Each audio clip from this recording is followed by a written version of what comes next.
अनामिका, संध्या और अंकित अपनी छोटी सी झोपड़ी में गर्मी की वजह से झुलस रही होती है। लेकिन क्या करें, गर्मी में मायके भी तो नहीं जा सकते, वरना माँ जी कहेंगी कि जब जब गर्मी आई है हम लोग मायके भाग जाते हैं। मैं तो जा रही हूँ इस साड़ी को उतार कर कोई सूती सा सूट पहनने के लिए। इस साड़ी में रहूंगी तो वैसे भी गर्मी में बुरा हाल हो जाएगा मेरा। तीनों ही बहुएं ऐसे ही परेशान हो रही होती हैं कि तभी उनके ससुर विनोद घर में आते हैं। उनके हाथ में एक सत्तू का पैकेट था और प्लास्टिक की थैली में थोड़ी बर्फ थी, जो उन्होंने अपनी बहू संध्या को देते हुए कहा, संध्या बहू, ये लो, मैं बाजार से सत्तू लेकर आया हूँ और इस प्लास्टिक की थैली में थोड़ी बर्फ है। जाकर सबके लिए ठंडा ठंडा सत्तू बना ले, कम से कम इस गर्मी से थोड़ी तो राहत मिलेगी। पिताजी, ये तो आपने बहुत अच्छा काम किया। वैसे भी गर्मी के अंदर एडजस्ट करना बहुत ज्यादा मुश्किल हो रहा था। अब संध्या, अनामिका और अंकित तीनों ही रसोई में साथ में मिलकर बातें करते हुए सत्तू बनाने लगती हैं, ताकि खाना बनाते हुए उन्हें गर्मी ना लगे। थोड़ी ही देर में जब पूरा परिवार सत्तू पीता है तब उन्हें थोड़ी राहत मिलती है। लेकिन रात के समय भी हवा का नामो निशान नहीं था। तीनों ही बहुएं रसोई में गर्मी से जूझ रही थी। तभी वहां पर उनकी सास नंदिनी आई। बहू, तुम तीनों को एक साथ इस गर्मी में रसोई के अंदर झुलसने की क्या जरूरत है? तुम तीनों बारी बारी से रसोई संभालो। कम से कम बचे हुए समय में बाकी की दो बहुओं को राहत तो मिलेगी। नहीं माँ जी, इसका भी कोई फायदा नहीं है। बाकी की दो बहुएं अगर बाहर रहेंगी तो एक बहू का तो गर्मी से बुरा हाल हो जाएगा ना, और उसके लिए समय काटना और भी मुश्किल हो जाएगा। इसलिए हमने यही सोचा है कि तीनों साथ में मिलकर एक दूसरे का सुख दुख बांटकर ऐसे ही काम चला लेंगे। ठीक है, तुम लोगों को जैसा ठीक लगे वैसा ही कर लो। बस कुछ खाने को लेकर आ जाओ, बहुत ज्यादा भूख लग रही है। और तीनों बेटे भी घर आ चुके हैं। अब थोड़ी ही देर में अंकित, अनामिका और संध्या खाना लेकर बाहर आती हैं। तीनों ही बहुओं का पसीने से बुरा हाल हो गया था।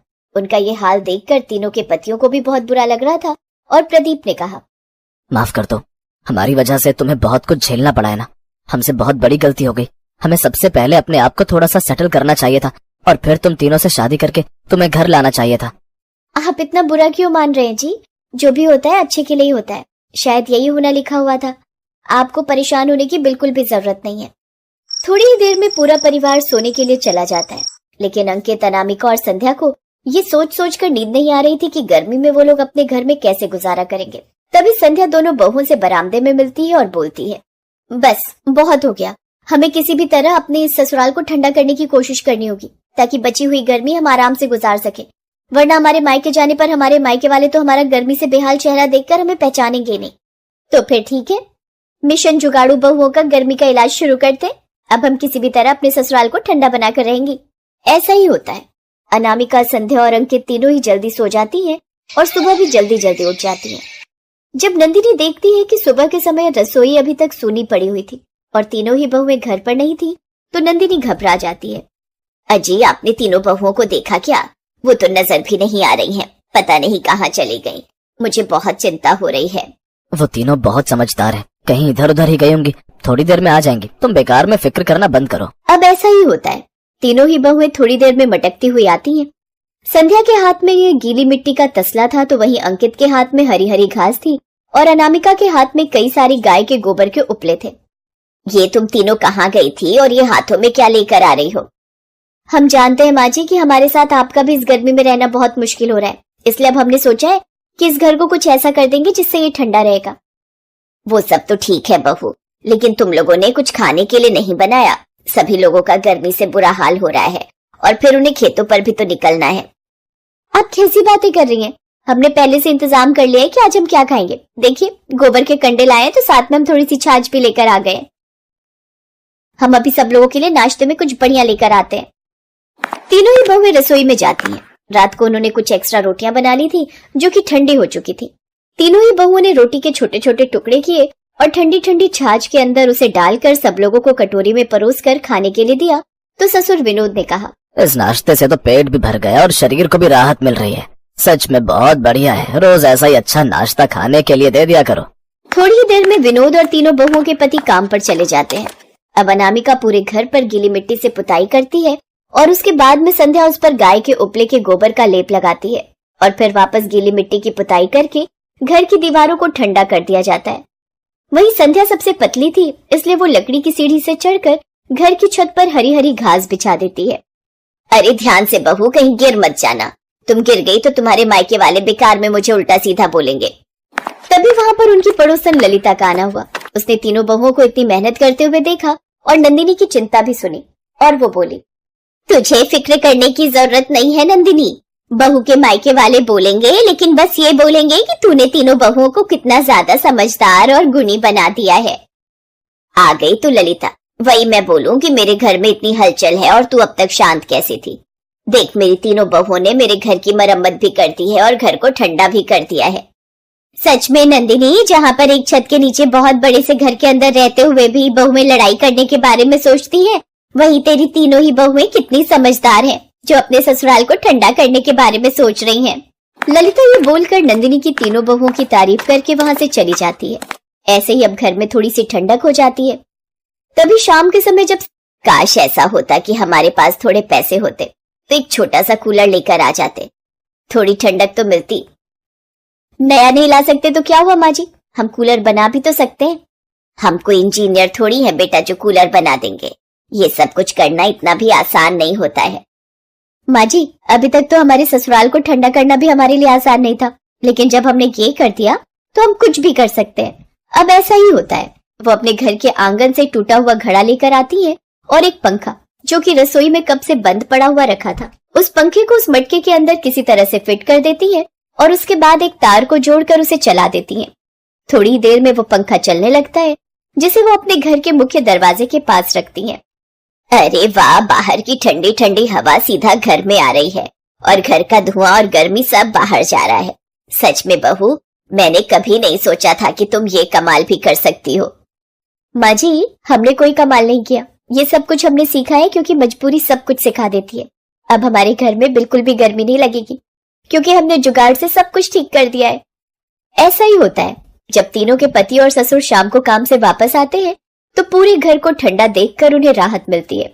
साथ ही बहुओं ने मिट्टी के मटके के अंदर भी कुछ ऐसी चीजें डाल दी थी जिससे पानी भी एकदम ठंडा था, जैसे अभी फ्रिज से निकला हो। अब घर पर आकर घर के मर्दों को बहुत सुकून मिलता है क्योंकि उन्हें बाहर की गर्मी से जो राहत मिली थी, और इस तरह गर्मी में 3 जुगाड़ू बहुएं अपने ससुराल को ठंडा रख। बस परेशान थी, उसकी कामवाली की सास बीमार थी, इसीलिए वो 2 महीने की छुट्टी पर गांव चली गई। क्या हुआ राशि, ऑफिस जाने का टाइम हो रहा है और तुम अभी तक किचन में ही हो? तो और क्या करूं, पुष्पा अचानक छुट्टी लेकर गांव चली गई।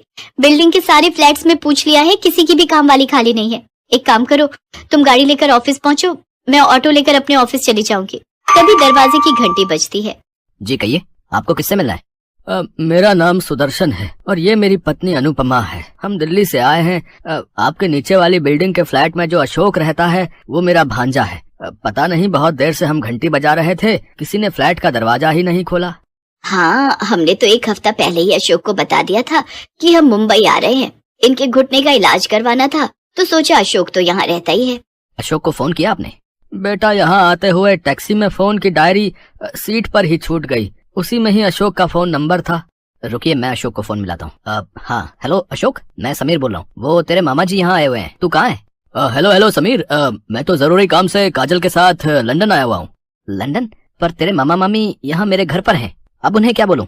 एक काम कर यार, मेरी थोड़ी मदद कर दे। मैं 2-3 दिन में जैसे ही काम खत्म होता है वापस लौट आऊंगा। तब तक तू मामा मामी को अपने घर पर ही रख ले यार, तू मेरा दोस्त है ना। पर अशोक, हेलो हेलो समीर, यहाँ नेटवर्क नहीं है, आवाज नहीं आ रही है। मैं तुझसे बाद में बात करता हूँ, ठीक है? मामा मामी का ख्याल रखना। Hello hello. अशोक फोन काट देता है। समीर कमरे में जाकर राशि को सारी बात बताता है। क्या अशोक का दिमाग खराब है क्या? हम दोनों वर्किंग हैं, मेड मेरी आ नहीं रही है, ऊपर से ये दिल्ली वाले मेहमान, वो भी अपने नहीं किसी और के, और उनकी देखभाल हम क्या करें? मैं अभी जाकर उन्हें कह देती हूँ कि वो अपना इंतजाम कहीं और कर ले।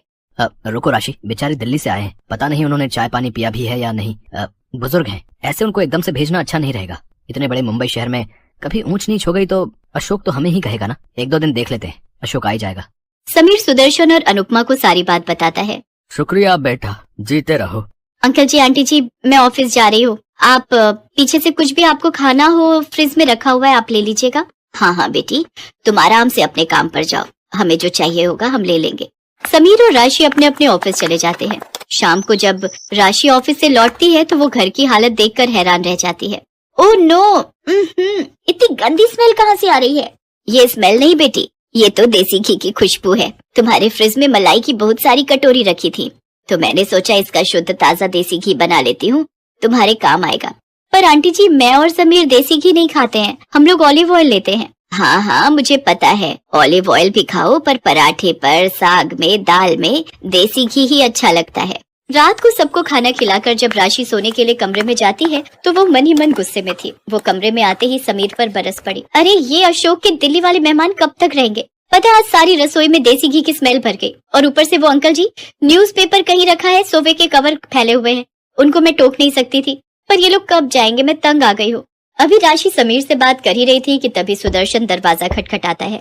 अब क्या हुआ अंकल जी, बताइए। कोई परेशानी तो नहीं है? समीर बेटा, रात को सोने से पहले मुझे हाजमोला खाने की आदत है। क्या तुम्हारे पास हाजमोला होगी? अंकल हाजमोला तो नहीं होगी। एक काम करते हैं, नीचे बराबर में ही एक दुकान है, वो अभी खुली हुई होगी। चलिए मैं आपको लेकर दे देता हूँ। जाओ जाओ, मेहमानों की सेवा करो। मैं सो रही हूँ, मुझे नींद आ रही है, सुबह जल्दी उठना है। समीर और सुदर्शन दोनों सड़क पर बातें करने लगते हैं। अशोक छोटा सा था जब उसकी माँ यानी कि मेरी बहन का स्वर्गवास हो गया, और 2 साल पहले जीजा जी भी गुजर गए। अशोक बचपन में हमारे घर ही आकर रहता था। उसका अपनी मामी से बहुत प्यार रहा है, तभी तो हम बेझिझक उसके पास चले आए। जी अंकल, मैं समझ सकता हूँ। वैसे आप चिंता मत कीजिए, अशोक 2-3 दिन में लौट आएगा। अगर आप कहें तो आपके घुटनों को दिखाने के लिए डॉक्टर के पास मैं अपॉइंटमेंट ले लेता हूँ। जीते रहो बेटा, अगर ऐसा हो जाए तो मेरे घुटनों को बड़ा आराम मिल जाएगा। मैं तो थोड़ा इसलिए टहल लेता हूँ कि हाथ पैर चलते रहने चाहिए। सुदर्शन और अनुपमा को समीर के घर रहते हुए 1 हफ्ता बीत चुका था, पर अशोक फोन नहीं उठा रहा था। समीर सुदर्शन को डॉक्टर के पास ले जाता है और सुदर्शन के घुटनों का इलाज शुरू हो जाता है। एक दिन अशोक का फोन खुद आ जाता है। अरे अशोक, कहाँ था तू? इतने दिन से मैं तुझे फोन मिला रहा हूँ। तेरे पास मामा जी के सारे एक्सरे रिपोर्ट और डॉक्टर की रिपोर्ट जो उन्होंने तुझे दिल्ली में दी थी, तेरे फोन में उसकी फोटो होगी, पर तूने मेरा फोन नहीं उठाया। अब मैंने डॉक्टर से दोबारा इलाज शुरू करवाया है, पर तू कब आ रहा है? कुछ बता तो सही, क्योंकि डॉक्टर ने मामा जी को 15 दिन और यहाँ रुकने की बात कही है। उन्हें कुछ एक्सरसाइज बताएगा डॉक्टर। सॉरी यार, मैं यहाँ पर बहुत फंस गया हूँ। मेरा काम ही खत्म नहीं हो रहा है। मुझे अभी कम से कम 10 दिन और लगेंगे यार। प्लीज तू यार किसी तरह से ना मामा जी और मामी जी को अपने पास रख ले। अगर तू कहे तो मैं खर्चे के पैसे भेज देता हूँ। नहीं नहीं, ऐसी कोई बात नहीं है। चल मैं देखता हूँ, ठीक है। समीर आखिर क्या करता? वो मजबूर था। वो मामा जी को अपने घर से जाने के लिए नहीं कह सकता था। वो जानता था कि वो बुजुर्ग दंपत्ति किस परेशानी से गुजर रहे हैं। एक दिन जब राशि गुस्से में समीर पर बरस रही थी तो अनुपमा चुपके से उनकी बातें सुन लेती है। तुम्हें पता भी है समीर, उन लोगों के आने से घर खर्च कितना बढ़ गया है। पहले मेरी और तुम्हारी सैलरी में से कितने पैसे बच जाते थे, पर अब देखो गर्मी के दिन है, एयर कंडीशनर का भी बिल डबल आ रहा है। रसोई में भी गैस चूल्हे का बिल पहले कितना कम आता था, ऊपर से इस फ्लैट का किराया। अरे धीरे बोलो राशि, अंकल आंटी बाहर ड्राइंग रूम में बैठे, उन तक हमारी आवाज ना पहुंच जाए। अरे अच्छा नहीं लगता है। कोई बात नहीं, थोड़े दिनों की तो बात है। अशोक लौट आएगा, वो बोल रहा है। आज ही मेरी उससे बात हुई है, वो 10 दिन बाद वापस लौट रहा है। अनुपमा जाकर सारी बात सुदर्शन को बताती है। वो दोनों समीर और राशि की मजबूरी को समझ गए थे। सुदर्शन उसी शाम बाजार जाकर राशन का बहुत सारा सामान, खाने पीने की चीजें, फल सब्जियां सब खरीद लाता है। अनुपमा उस रात बढ़िया बढ़िया खाने के व्यंजन बनाती है। जब राशि और समीर घर लौटते हैं तो घर का तो पूरा नक्शा ही बदला हुआ था। राशि थकी हुई रसोई में खाना बनाने जा रही थी। वो देखती है रसोई में तो दाल, सब्जी, रोटी, चावल सब कुछ तैयार था। वो देखकर हैरान रह जाती है। समीर बेटा, राशि तुम दोनों जल्दी से हाथ मुंह धो लो, फिर हम सब मिलकर खाना खाएंगे। और तुम्हारे अंकल जी ये कुछ सामान लाए थे, मुझे बता देना राशि बिटिया, ये सब सामान कहाँ रखना है। अरे अंकल, इतना सारा सामान लाने की क्या जरूरत थी?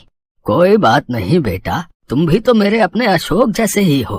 उस दिन से राशि और समीर मानो सुदर्शन और अनुपमा से इस तरह घुल मिल गए जैसे कि वो उनके लिए पराए नहीं सके ही हो।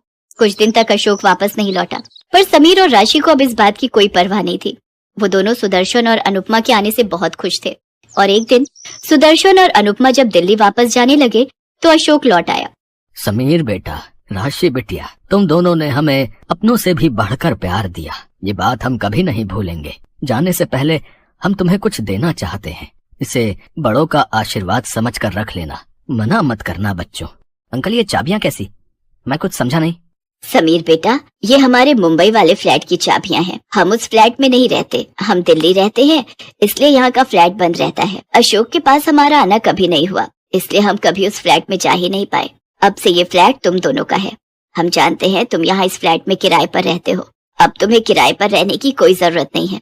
हाँ समीर बेटा, हम दोनों बूढ़े बुढ़िया 2 फ्लैट लेकर क्या करेंगे? हम शुरू से दिल्ली रह रहे हैं, आज से तुम दोनों वहाँ रहना और हंसी खुशी उस फ्लैट में गृह प्रवेश करो। पर मामा जी, वो फ्लैट तो आपने मुझे देने के लिए कहा था। चलिए मामा जी, मामी जी, आपकी फ्लाइट का टाइम हो रहा है। चलो राशि, हम मामा जी और मामी जी को छोड़ने चलते हैं। राशि और समीर सुदर्शन और अनुपमा को छोड़ने एयरपोर्ट चले जाते हैं और अशोक उन्हें जाते हुए देखता रहता है। वो जानता था कि वो कहाँ गलत था।